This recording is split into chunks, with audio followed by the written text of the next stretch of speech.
Alrighty, welcome back, YouTube. We are back again with some more of our nostalgic deep dives. Thanks to everybody who's been catching up on the videos. Make sure you like, comment, subscribe. Let us know any shows you feel like we've missed or you want to add to the nostalgic reviews. We'll be starting off soon with our next I guess series soon as well, and we'll do these in conjunction with the other with our deep dives now, but we'll also be getting into I'm thinking of calling it just either versus or old versus new. I don't know, we'll see. We'll workshop the name and everything, but essentially just going to be going over the OG original show, and then covering any of the reboots that it has now, and seeing, between the differences, if the reboot is better, if it's not, we'll be filling on, and we might do it either on category wise, based off animation, story, and design. So maybe do something like design, story, then popularity, something like that. Between like the verses of the OGs and the new ones. But I don't know. But for now, we're gonna be jumping into another nostalgic deep dive here. We actually got another juicy pop video. We're gonna be telling us about the untold truth about My Wife and Kids. Why did the show get canceled and left on a cliffhanger? Now, My Wife and Kids, I think for me, when it comes to like a lot of these, especially black sitcoms, or just sitcoms in general, but black sitcoms specifically, from like the Living Single, and Living Color, Martin, Girlfriends, the Parkers, all of it. Like, I feel like my favorite, or the one that I found, I feel like between my favorite and the one that I found the funniest is between My Wife and Kids and probably the Bernie Mac show. Because Bernie Mac is just hilarious, just alone, and then you just give him his own show. Like, you can't really do no wrong there, especially if you're giving him control. But My Wife and Kids, as far as like consistent laughs throughout the like all the episodes in most cases, like I've recently like checked out some of the My Wife and Kids, and I was watching it. I was like dying through most of it. So it's definitely one of the ones that still hold up, I feel like, really well to the like current age as well. But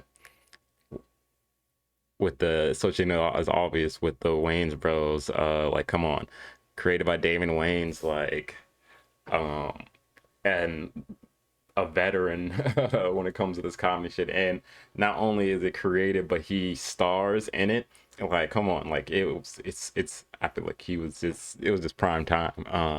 And like, to be fair, I like her relationship. I like the relationship here more than I like the Martin and Gina relationship, if I'm gonna be completely honest. I mean, and to be fair, they actually had like a whole family dynamic going. So like, I might be biased in that sense, since Martin and Gina were like, I don't want to say a newer couple, but they weren't full on family yet.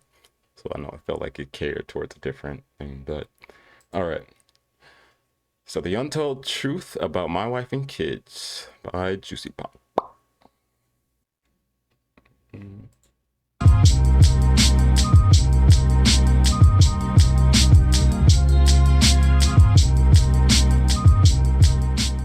American television sitcom My Wife and Kids aired on ABC for 5 seasons, from March 28, 2001 to May 17, 2005. The series was produced by Touchstone Television in association with Wayans Brothers Entertainment and Impact Zone. It was created by Damaon Wayans, who also stars, and veteran television writer and producer Don Rio.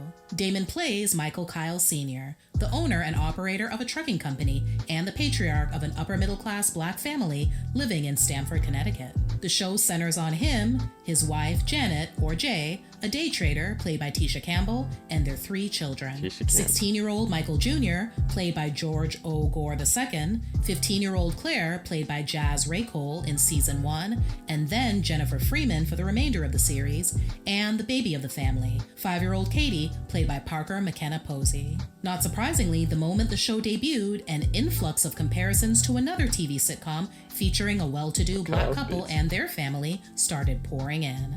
Like his predecessor, Damon is the primary creative force and voice behind his show. And like The Cosby Show, My Wife and Kids is a mostly housebound series in which the father is so successful in his job that he gets to hang around the house. A lot. He told the Chicago Tribune in 2001, "Of course, no one has done this kind of show as well as Cosby, but we did look at the Cosby blueprint. We neutralize race. When we were putting it together, we thought of what Cosby did right. He was smart on his show. The kids couldn't pull things over on him. The stories have a definite universality, and the main theme is, I'm not your friend. I'm your dad, and I'll be your dad until I die." It's about a father being a disciplinarian. In developing the pilot for the series, Damon says he paid close attention to the pilots for The Cosby Show and Roseanne for inspiration. Even more important to his vision was bringing back the concept of positive fathers to television. In the last several years, I've seen these TV fathers, Homer Simpson or Al Bundy, dumb guys who the kids were always trying to fool. But I grew up with a great father. I think I'm a great father. I wanted to bring great dads back to television. Fathers are very critical to how children view the world. According to Tisha, Damon allegedly initially didn't want her as his co-star, citing her past on the 90s sitcom Martin. But her relentless persistence ultimately helped her secure the job. A few years after Martin ended, Tisha learned of a casting call for a show called My Wife and Kids. As she explained on Finesse Mitchell's Understand This podcast, she decided to reach out to her agent about the role of Janet, only to be shot down. "I called my agent and I'm like, yo, I heard about this audition."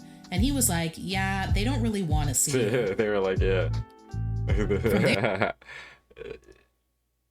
I mean, I guess I can understand, like, after coming off of Martin, I guess they don't want to really deal with because they were already getting the Cosby comparisons. So then to pull a head actress from another black sitcom, might just add fuel to the fire. There, she reached out to friend and former Martin co-star Tashina Arnold, who'd auditioned for the show a few days earlier. After discussing the series with her and looking over her script, Tisha knew she'd be the perfect fit. I was like, oh my god, I could do this with my hands tied behind my back. Let me just get this audition. So I called my agent again, and he was like, they are adamant that they really don't want to see you. That's crazy. Because, yeah, she does seem like she'd be the perfect, I mean, knowing her roles up to this point now, but even at this point in time,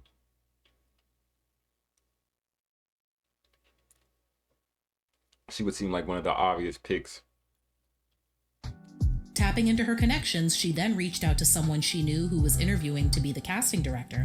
According to Tisha, that person told her they had already tried to put in a good word for her, but Damon allegedly resisted, saying that although he loved her, he couldn't see himself playing opposite Gina for 5 years. Though Damon and her agent resisted, Tisha decided she was going to audition for the show anyway. That's good, though. But I guess, damn, well, I guess he might have been worried about, like, that star power coming in. Again, but with the whole, he's getting already probably a lot of talks in the air with, like, about the Cosby Show comparisons and everything. And then her coming right off of, well, not off, but what they say it was, 2 years after Martin ended. So, I mean, I guess it wasn't in, like, the peak of his popularity at this time. She revealed that in the last stages of casting, she showed up unannounced to one of the final rounds of auditions, where Damon was allegedly visibly angry over her being there. But then, once they started reading together, his tone changed. Later, she got a call from her agent, who told her she'd been invited to meet with the network. So, basically, that's what happened. I went to the network and got the part. Hell yeah. In season 3, 2 new main characters are introduced. Junior's girlfriend turned wife, Vanessa Scott, first played by Megan Good, and then Donna Summer's daughter, Brooklyn Sudano, and Franklin Mumford III, played by Noah Gray Cabby. In episode 26 of the 5th season, titled The V Story, which would not only serve as a season finale, but also the series finale, the episode ends on a cliffhanger. It'd be much easier for me just to go ahead and get the vasectomy. To hell with Hallie. It doesn't matter anymore, Michael. Why not? Because I'm pregnant. Right after this episode, ABC canceled the show, leaving zero closure for audiences. The network canceled My Wife and Kids alongside other shows, including 8 Simple Rules. Rather But than produce My why? Wife and Kids season 6, ABC gave its Tuesday time slot to According to Jim. Fun fact, while it is a common staple for most family sitcoms to include holiday episodes, My Wife and Kids did not feature any throughout its entire run. The reason for this had everything to do with Damon. The Wayans brothers were raised Jehovah's Witnesses. Therefore, the members of the didn't family who celebrate still practice don't celebrate holidays. holidays. The second oldest sibling, Keenan, reported that his father was a Jehovah's Witness, and although his mother was not religious, growing up in his household gave each child a unique perspective and relationship with religion. If anyone or anything is to blame for the show ending, it's the success of the singing competition show American Idol. Falling ratings and ABC executives feeling the sitcom had played itself out were reportedly to blame for My Wife and Kids being suddenly canceled. Stephen McPherson, the then president of ABC, also stated that American Idol, which was then airing on Fox on Tuesday nights, was damaging the ratings of ABC's Tuesday night comedies. It's hard to believe that the sitcom had played itself out when My Wife and Kids season 6 would have picked up on a life-changing note. Fans of the show could have only guessed what sort of situations would have occurred during and after Jay's pregnancy, especially because the baby was a surprise to begin with. Damon also questioned why My Wife and Kids ended. He was under the impression by the network that his show had been picked up for another season.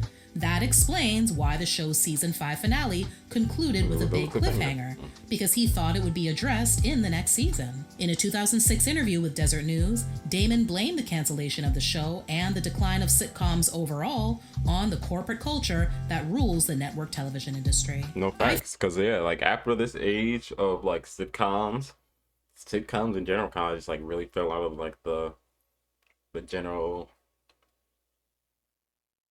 mindset. Like these were like the would you say, I guess I would say golden age, especially when it comes to black sitcoms. Friends might have been the golden age of white sitcoms, because then y'all got The Office and everything afterward. I mean, and now we're seeing a resurgence in like, I think it's sitcoms. Yeah, because they like do the whole camera thing, mockumentary sitcoms, whatever, with like Abbott Elementary, Blackish, all that. So I guess you are seeing like the resurgence now. But yeah, these, I feel like this was definitely the golden age of those sitcoms. I think it starts on the top, and the corporate agenda is not a creative one. That's the last thing they think about, putting on something that's fresh and different. They say they want something fresh and different, but what they really want is something that worked before. That's all they know. Yeah, like, because that's what you always see in like the portrayals, like, oh, we want something new, hip, whatever. And what they really mean is what they want something to pull audiences' attention so that they can look back at the shit they're already doing. Like that's always like what the whole like premise ends up becoming at the end of the day, is like instead of them like actually wanting to, drive for creativeness and uniqueness and everything like that, they definitely want that for a time, and that time is up until it pulls enough people back to until they get back into enough people's viewpoint where they can go and continue doing what they know makes them money regularly, versus like putting faith in anything new or risk in it, because there's not a lot of money in the risk. Like there's a lot of money when you went for like a big payoff where you put a few eggs in a basket and it wasn't expecting to do well, and it actually ends up popping off. But actually, as far as like something that you're going to put your money into regularly, these companies are all about like, oh well, this makes us money consistently, so we're going to keep with that, versus gambling, I guess. While there were fewer shows featuring minority casts than in years prior, he stopped short of calling it racial discrimination, attributing it to a, quote, corporate agenda. It's not a black thing, it's a green thing. I think network executives are getting lazier, and unfortunately, the black shows go first. Lionsgate Home Entertainment released the first 2 seasons of My Wife and Kids on DVD in North America between 2009 and 2010. More than a decade and a half after the end of its original run, the show finally began streaming after finding a home on Hulu in 2021. But now that people were watching or rewatching the show, they were also wondering what happened to the first Claire. To recap, Jazz Raycole played the role of the middle child for season 1 only. When season 2 came along, Jennifer Freeman had taken over. The show even acknowledged the recasting in a line of dialogue. Claire? Yeah? What's different about you? What are you talking about? I just pulled my hair back, that's all. Well, whatever it is, you look like a whole new person. Apparently, producers recast the role of Claire after Jazz's mother objected to a storyline in which one of Claire's friends becomes pregnant. Jazz reflected on her My Wife and Kids departure in an interview with the Christian Post in 2012. I was 12 years old when I got that job. The producers wanted a different thing. They wanted someone a little bit older. I wasn't ready for that. I ended up going to New York to dance, which was my first passion. I really thank God for that because I got to grow and travel. Even though My Wife and Kids was never the most popular of its time, it has aged favorably, with many viewers now discovering and enjoying everything the Kyle family has to offer. I mean, that doesn't necessarily seem like a bad thing. Like I said, her daughter was 12 years old and they were going to more mature storylines. So yeah, I mean, I feel like it's fair that either to recast with an older actress and everything, so nobody's uncomfortable. Like that's yeah, especially with you get all the fucking issues with fucking the Nika shows and everything. Uh, oh my gosh, Juicy Pop with another banger, giving us the ins and outs of what happened with My Wife and Kids. So, like, yeah, the Wayans brothers, they just always get like the shit in the stick when it comes to like this corporate whole boom hoggle. I mean, it's the same thing that Dave Chappelle was talking about when he did his show, and nothing changed even after what Chappelle's show was probably like early. What was actually that might have been around the same time. Yeah, early 2000s. So, and this was like mid to late. Yeah, nope, same time. Same time. Actually, same time. Early 2000s, both. Yeah, so I feel like that all attributed into that same similar blanket. And the next one. Alrighty. Continuing on with our nostalgic deep dives, we're gonna be jumping into another very loved black animation here. Static Shock. I mean, come on. We've gone through the Batmans, from what Batman the Animated to Batman Beyond. So we've got to definitely peek into one of the blackest superheroes today. So we're gonna be taking a look here at Nerdy Before It Was Cool. This show was shockingly deep.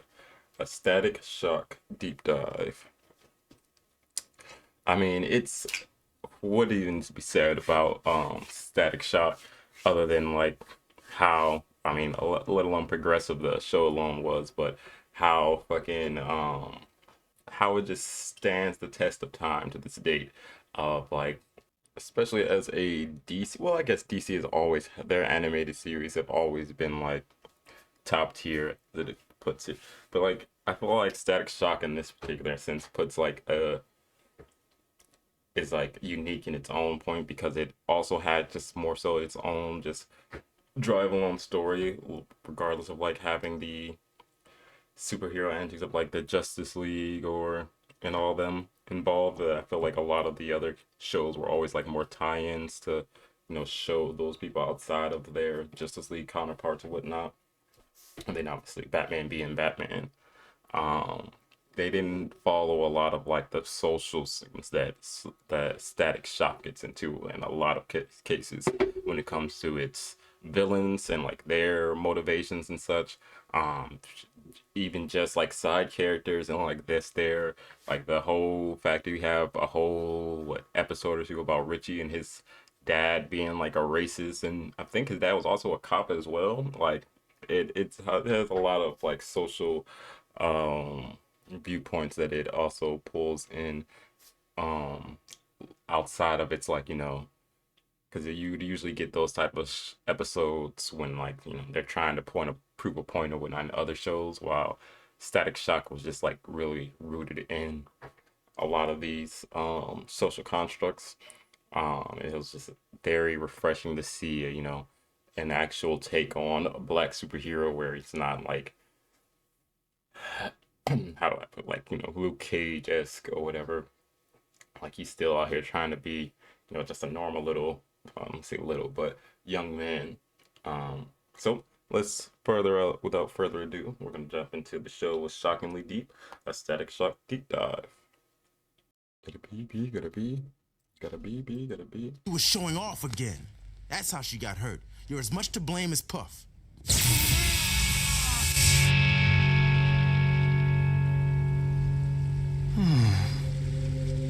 I know.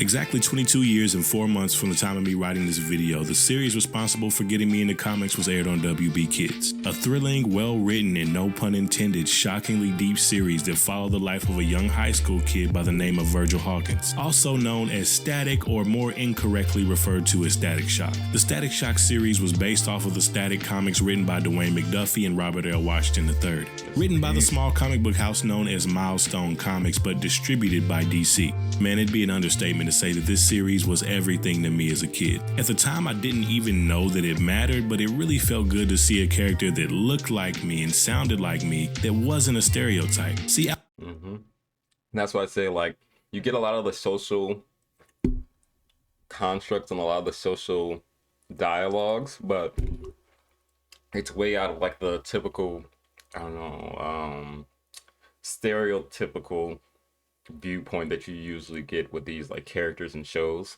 So it felt like it could always be just, I wouldn't say just be a superhero show, because it was always more than that, even without like the racial tensions. Like it was always like, as you saw there with I mean, I feel like you always have that in certain superhero storytellings where like they hurt somebody accidentally because they either get out of control or because of their ego gets too big for their britches or whatever. So I can't say that like Static was like doing anything unique in that aspect, but it's just like you said, like at the time, it doesn't seem like it mattered as much, but it definitely was the most like well portrayed black superhero that wasn't like stigmatized by the usual, like, even though you did have like, the gang violence stuff in the show and whatnot, and people who, had to deal with those circumstances, but even though he was in like a more middle class to lower family line, his dad being involved in his life and everything, him and his sister having like a good relationship, like the social constructs behind like the show itself and like the main character with Virgil and everything just was actually felt very down to earth and relatable, versus just being, I guess, a more of a vehicle for stereotypes. outside of a few exceptions, most young black males on TV fit into a couple of different boxes. One being the thug with a heart of gold who deep down is a really good kid, but he just lacks a little bit of guidance, usually due to the father abandoning the family. How come you don't want me, man? Or you have the over-exaggerated nerd type. And on both of those tropes, there were a few different spectrums. Looking further on the thug with a heart of gold trope, on the light end, think of a character like Will from The Fresh Prince.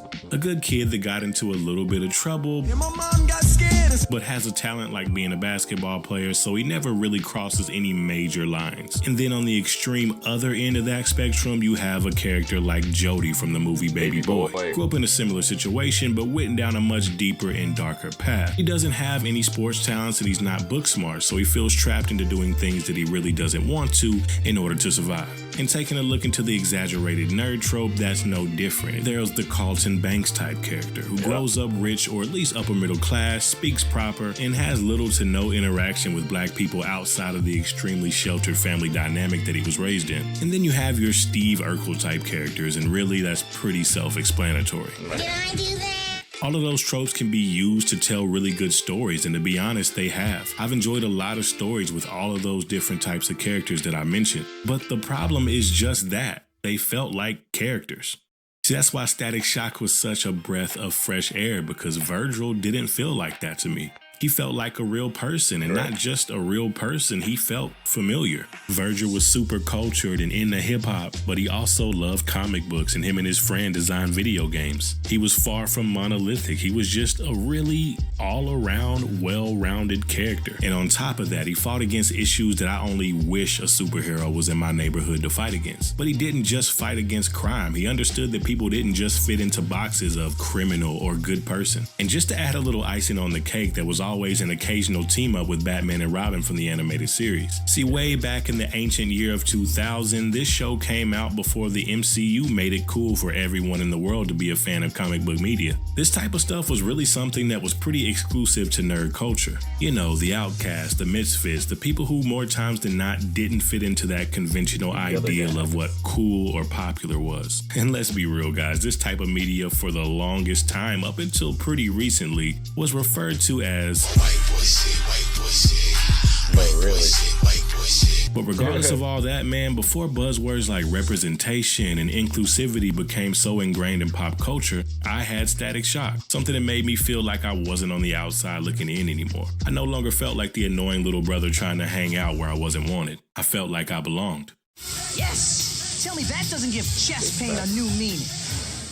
So the first episode pops off with our character Static being bullied. He seems to have gotten in a little bit over his head, and he's being forced and coerced into going down to the docks to participate in a gang war. Pretty dark for a kid's show, I know, but this series is way tame compared to the comic book. But the outcome was fairly the same. On the docks, there was a mutagen that when activated could change the DNA makeup of anyone who came in contact with this gas. Everyone affected by this event in the Big Bang is referred to as a bang baby, which is very clearly derived from a term back in the 80s and early 90s as crack babies. I wasn't alive when the comics were created, but I'm sure it was a commentary on the usage of terms like that. So obviously you know what happens next. Static, Yeah, I was thinking that, or in a gang banging and all that as well. gets powers, but he wasn't the only one at the docks. So not only did he get powers, but everyone there did as well. I do like that everybody that gets affected is not automatically thrown into one box. Some people become heroes, some people become villains, some people fall in that anti-hero category, and others just have these powers, but they really don't want to be either. They just really want to be normal. Let's get into why this series has stuck with so many people throughout the years. And that 100% has to be the subject matter. When it comes to juggling tones and subject matter in kids TV, the pinnacle for me will always be Batman the Animated Series and Gargoyles. Hey, look, we already got two off the list. What you mean? Amazing shows. Honorable mention. With that being said, there were a lot of episodes in Batman the Animated Series that I was extremely surprised looking back that were actually cleared. Although they were kids TV shows, you can definitely tell a lot of it was written with adults in mind. Static. I mean, that's why I feel like a lot of people forget like the root of animation in general. Like, I mean, sure, cartoons were made, but when like a lot of animation started off as like more adult centered or whatnot, and it kind of wasn't until like you got like the Disneys and everything where they started to be more shifted towards like children and everything. Because like you would have like the what was it, before the Merry Melodies, you would have like the Betty Boops and everything, where she was like like she was like somewhat sultry, like she was very like designed to be sexy in a way. And like, so you had like a lot of those older shows that were definitely more centered towards adults initially, and then it wasn't until like they were canned down to like, oh no, we got to be selling to kids, like, and all this. And I'm sure there's like a full like we'll see. We'll get into like a whole breakdown of what caused the change between like adult centered animation to kids animation to like the adult animations being more the you don't see as many. Well, now I guess you do see them again. Like I feel like there's a resurgence now, but it was a time where like kids animation just in general was just viewed as a kids medium only when it kind of started as being catered towards adults originally. And then fully took over, adapted as like just for kids, and then you started getting like the more progressive and like deeper cartoons like Static Shock and whatnot that are like telling like more compelling storylines. Then you get like the Family Guys and the South Parks and all that, where we're back into like the more, because I said none of the earlier stuff was like extremely raunchy or anything like that, but it was definitely like I said the Betty Boops, the what's iFrame Roger Rabbit's his wife. Like you had a lot of characters like that were built and made like wildly or drawn insanely for like the adult viewership or whatnot. But then you did have like the kid oriented like mascots and everything that would eventually become like the mainstay and like the money makers of it all. And then now, well, I guess I feel like in the early like 2000s, especially once like Family Guy, South Park and all that started to pop off, is when you start to see like a really big resurgence in like those adult animated shows that not even just for like comedies, but then you eventually got what Family Guy, all that. You got shows like I guess Total Drama Island is eventually like it's more catered towards teens than just kids and whatnot. Um, Obviously like anime and everything started once you get like the Tsunami and all that, and then obviously Robot Chicken and all that gets like more raunchy, but then you develop into like actual versus like crude. And like because I feel like a lot of adult animated shows at the point were like more crude and sexual with more of like a mature undertone that like followed had like jokes that were more catered to like public current events and political news and whatnot, or would have like sexual innuendos out the wazoo and whatnot. That was like the whole cadence for like Family Guy and all those. But then you had a evolution where instead of just it being crude, it could also tell much more mature storylines where you got stuff like BoJack Horseman and stuff where it was like you would still were in that vein of crude obscene humor, but it was to tell a much more compelling and deeper characterization of something than just it being crude to be for crudeness sake, which is mainly with like Family Guy and all that, American Dad, all those are more attributed towards. Um, but then same with like, I guess one of the ones that like kind of flips it back and forth would kind of be, oh my god, why can't I think of it now? Rick and Morty, because like they do have like the certain games where they can like go into like more of an introspective like the human experience and whatnot, but then for the most part it's just there for the crude comedy and extraness. um so I don't know, but Static Shock. Static Shock was a bit different. Although the subject matter it touches is pretty heavy at times, it was definitely more geared towards kids than a show like Batman the Animated Series. If anything, this show made the Spider-Man influence on the character pretty apparent. He says a lot of quippy one-liners and cracks jokes a lot of the times, even in situations where he probably shouldn't.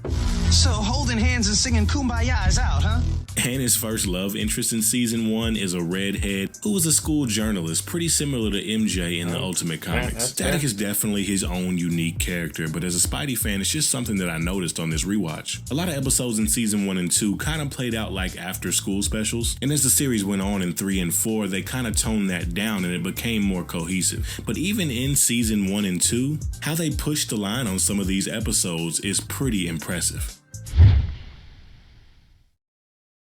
See, Virgil and Richie are best friends in this show. Other than a couple of times that they don't see eye to eye, you rarely see these two apart. But every time they hang out, they're always at Static's house, and it's not really made clear why. Richie's extremely reluctant to invite Virgil over, and when he finally walks in the door of Richie's house, you can pretty much see why. Hey, Mr. Foley. Good to finally meet you. Hey, Dad. This is my friend Virgil. Remember I told you about him? Not nearly enough. Oh. Yeah, Richie's dad is racist. And there is a lot of nuance in this episode. Even though Richie and Virgil are best friends, Virgil lives in an all-black neighborhood. At this point in his life, it's heavily implied that he's never really experienced racism. So when Richie's dad is being really smug and making these remarks at the dinner table, it doesn't even register to Virgil that he's being racist. I'm so embarrassed. Will you stop? My pops hates hip-hop too.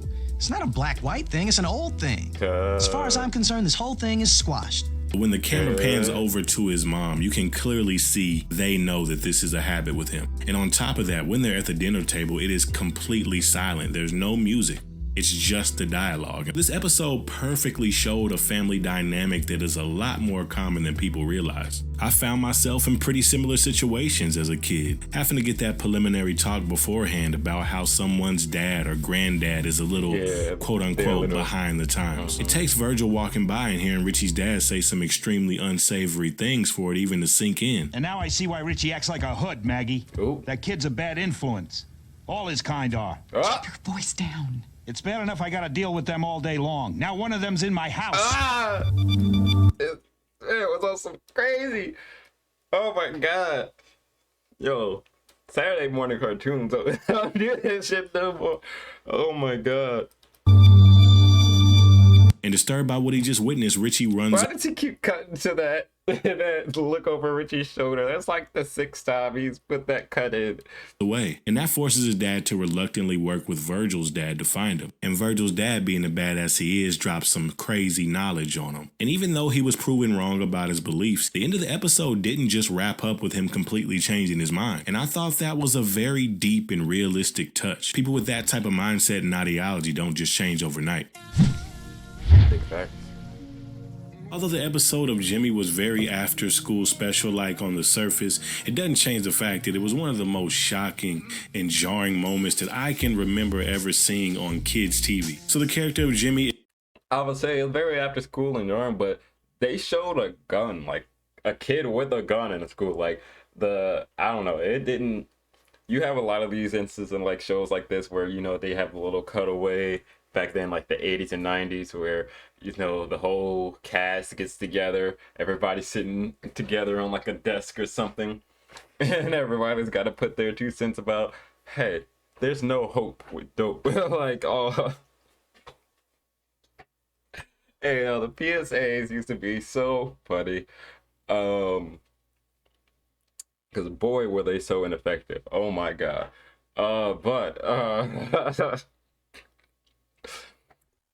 But I feel like this was like one of the rare instances where like it didn't necessarily. I mean, I feel like the message is always gonna feel preachy just because. I mean, it is essentially preachy, but like it didn't feel like, for one, out of place because they handled so many of these topics already before this, and but it was just out of, like, as far as like graphic wise, I want to say this is like the first time in media, like outside of like maybe like at this point I'm trying to think, maybe the Degrassi was like, and that was a live action something. That was a Canadian show at that. You made me do this.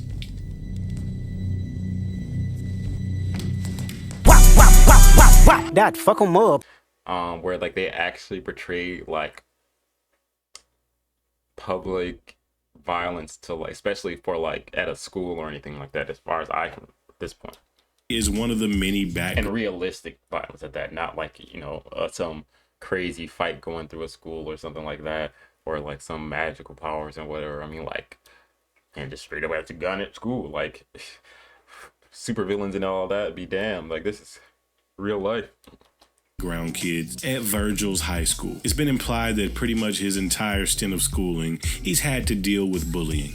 But one day, some bullies took things a little bit too far, and Jimmy had had enough. They embarrassed him in front of the entire student body. They didn't just hurt him emotionally, but they hurt him physically as well. Jimmy would wake up every day and pretend to go to school and go through the motions so his parents wouldn't suspect anything. They had no idea what had happened to him at school, and they had no idea that he'd actually been skipping for the next 2 weeks, which is just another one of those subtle real life touches, because a lot of the times when these kids go through these types of things in real life, they don't feel like they can open up to their parents about it. They only figure out that he hasn't been going to school because Virgil and his dad stop by their house to tell them just that. And when doing so, Static goes up to his room and checks his computer, where he finds a note basically describing in detail what he plans to do to get back at these bullies who hurt him. All I wanted was to be left alone, and They wouldn't even do that.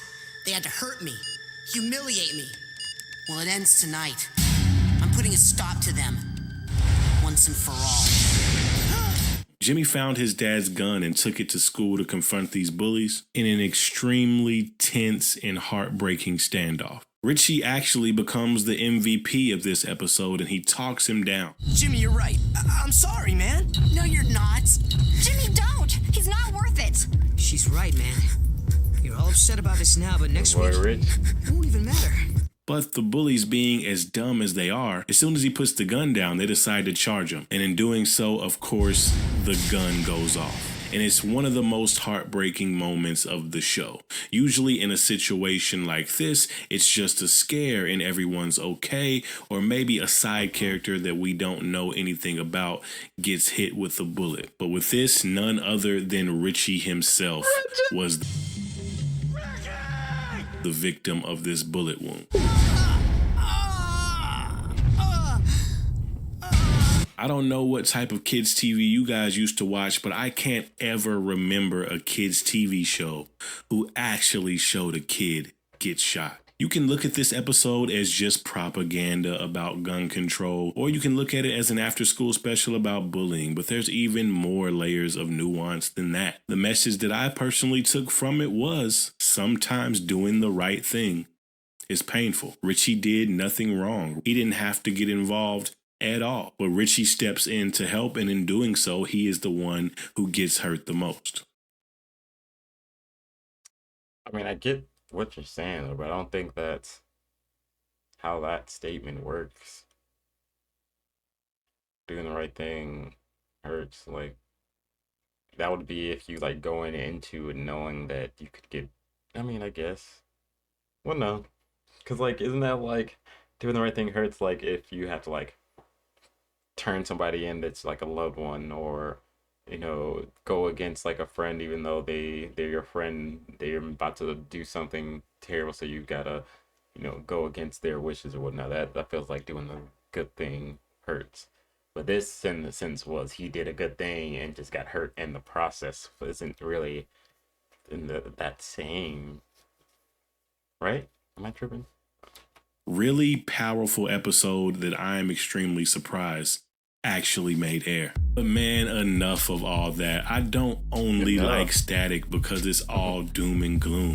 At the end of the day, this show is extremely fun, and I'm gonna get into some of the reasons why that is after this extremely shameless plug. This video was actually suggested by one of my Patreons. So if you want the power-up suggestion and also want to support an up-and-coming YouTuber myself, in the meantime, there is my Patreon in the banner, as well as the actual clickable link will be in the description. And if you subscribe to the largest tier, the web with 1 month purchase got better and better. Like I said, seasons 1 and 2 were very after school special like, but when season 3 hit, it started to blend that procedural villain of the week television with story arcs that spanned over multiple episodes. After the great reception of the crossover in season 2 with Batman and Robin, they pretty much made that a staple for season 2, 3, and 4 to start off the season with that crossover, whether it be with Harley Quinn and Poison Ivy, Batman and Robin, or the Justice League as a whole. Static even goes to Africa, where they meet this super dope hero by the name of Anansi the Spider, who's like this African crime fighter. They really started to expand the lore of Static's heroes as well as his rogues gallery, and that was really dope to see. The writing and stories got better, but so did the animation.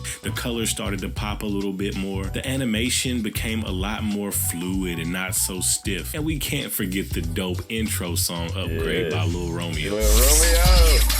And speaking of Lil Romeo, there was also cameos from Lil Romeo in season 3. We got cameos from Shaq and other people as well. Yo, Shaq is another one of those people. It's like the 3 unks that be doing whatever. It's Shaq, Snoop Dogg. Oh my God, there's one more. Why did I just blank? I guess Kevin Hart, but I feel like he's not as like unk as like Shaq, Snoop, and there is somebody else. I think Cat Williams as well. Maybe it's Cat Williams I'm thinking of.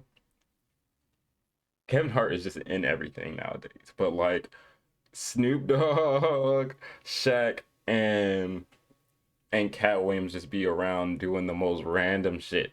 Like Cat Williams was out just playing soccer with some kids one day, like just out in the wild, like not even like anywhere like you would expect him to be to. I think it was just like somewhere in like Carolina or Georgia or some shit, like just some weird place he was just walking around. And I think it was like in a project so as well. Like he's always in just some weird place, or he's always in some weird ass movie. Like he's like Nicolas Cage, where he's always in some weird, like, because it's never just like some, double, triple blockbuster movie. Like it's some like Tubi stuff, whatever, where he's like helping some other comedians, with his name, they can come up off that, and hopefully like the movie does better, because it's a lower budget. There's nothing wrong with that, but like he's all, but on a different spectrum of it, he always is like he's like the star of the show. Like he always shines regardless of the role. Like that boy is hilarious.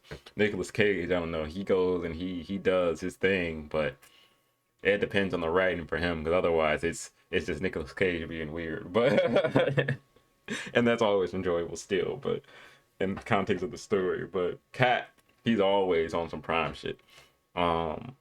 Snoop Dogg will literally just be out doing whatever, from him streaming and everything to him smoking with whoever. Oh my god, being on. I mean, the whole arc of him and oh my god, what's her, Martha Stewart, right? Right? And like their whole friendship, like that was just like a wild whole thing. And then Shaq just be doing Shaq shit. Like he didn't Shaq food, Shaq we didn't Shaq food. It wasn't there the genie one as well, or I might be thinking of a different thing. But what is it? Shaq was in DJ Diesel, boy, be out here DJing as well. Like they just be collecting badges now that they don't be doing their usual shit. But all right. Immediately, a lot of those episodes kind of played out like an episode of Scooby-Doo rather than a superhero show, but it was extremely fun to see people like Shaq or Lil Romeo just for nostalgia purposes. And season 4 is super special to me because it brought two of my favorite episodes, one being Fallen Hero, where it pops off with Jon Stewart, Green Lantern, causing all kind of destruction, committing robberies, and acting completely out of character, and the entire world has turned on this fallen Justice League member. We come to find out it was Sinestro the entire time. And my all-time favorite episode of the series and of season 4 has to be the crossover for Batman Beyond. When helping Batman with this time machine, Virgil gets a little bit too cocky and overloads the system, which sends him about 40 or 50 years into the future, where he meets Terry McGinnis, Batman Beyond, and eventually an old and decrepit Bruce Wayne. I really like the setup of this episode because Bruce really needs Virgil's help into saving this hero who's widely referred to as one of the world's greatest heroes, and we find out that this world's greatest hero is an adult Static. It was really cool because it showed us a peek into something that could have been a possible future for the series. It's honestly a shame that this series ended at season 4 because it seemed to just really be hitting its stride. And honestly, I could sit up here all day and gush over this show, but I would like to know down in the comments, what are some of your favorite episodes of Static Shock? What's your favorite season, your favorite cameo?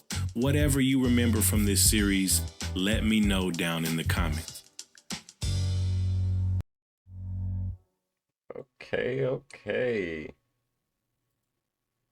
And that was nerdy before it was cool. Hell, it's love to see it. Yes, no, Static Shock is an app, and obviously I feel like it's just like for like any black nerd or into like comics in general. Static Shock is just one of those staples that was just such a breath of fresh air, and its concept And as far as it's like how well the show did up until the ending of it, like you said, like season 4 was still up at really high regards, and quality wise, they were only just getting better. Like I wonder why the Static Shock show did end up ending, because it was doing so well. It was the 18th most watched Saturday morning children's show of all networks. Low production of merchandise. Interesting. So they weren't selling a lot of toys and stuff. Maybe like the comics and stuff wasn't doing all that popular or whatnot. That sucks that it's always something to do outside of like what the actual show is doing.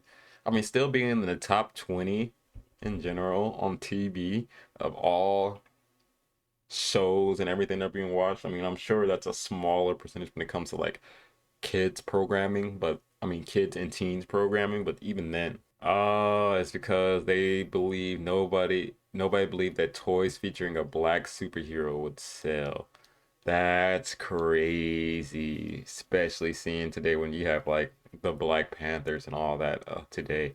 Oh, that sucks. They are always going. That's insane. Well, it was beautiful while we had it. It ended at such a high time. Like I said, Static Shock. Oh my God, that opening. Let's see, we're definitely gonna pull that up here.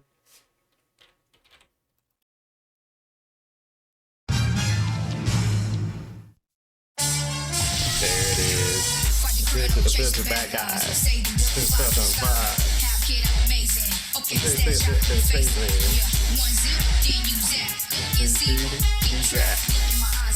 Power. The showers. The heroes that is shot. The heroes that is shot. Just twisted. I'm superhero gifted. Nobody know what I do. Superheroes that is shot. Superheroes that is shot. Superheroes that is shot.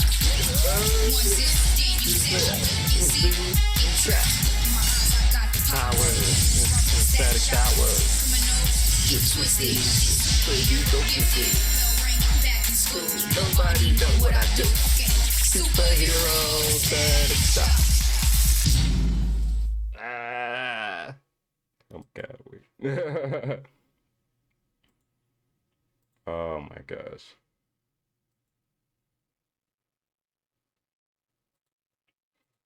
Good times, good times. Okay, that's where we'll end that one there.